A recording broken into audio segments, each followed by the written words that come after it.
performance standards like this: operational and functional requirements, calculation and accuracy.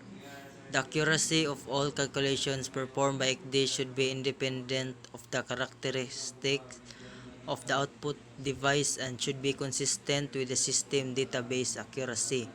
So it is important, the XDish, the performance standard for XDish should be independent characteristics and output device and consistent in database accuracy. Bearings and distances drawn on the display or those measured between features already drawn on the display should have accuracy no less than that afforded by resolution of the display.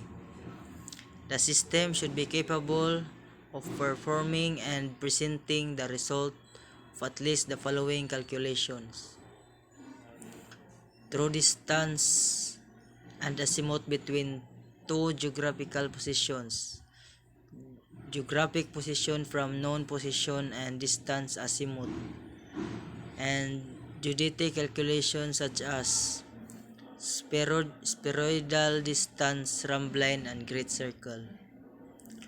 Performance test, malfunction alerts, and indication. ICD should be provided with means for their automatically or manually carrying out onboard test of major functions. In case of a failure, the test should be display information to indicate which module is at fault. ICD should provide a suitable warning or indication of system malfunction. Backup and arrangement. Adequate backup arrangement should be provided to ensure safe navigation in case of an ICD failure. See Appendix 6.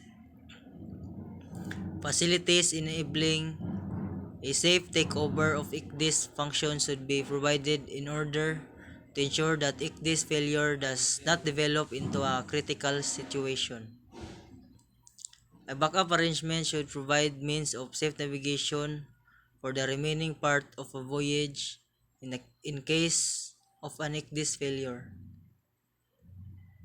Interfacing and integration. Connections with other equipments. ICD should not degrade the performance of any equipments providing sensor inputs, nor should be connecting of optional equipments degrade the performance of ICD below these standards. ICD should be connected to the ship's position fixing system, to the gyro compass. Gyro compass is the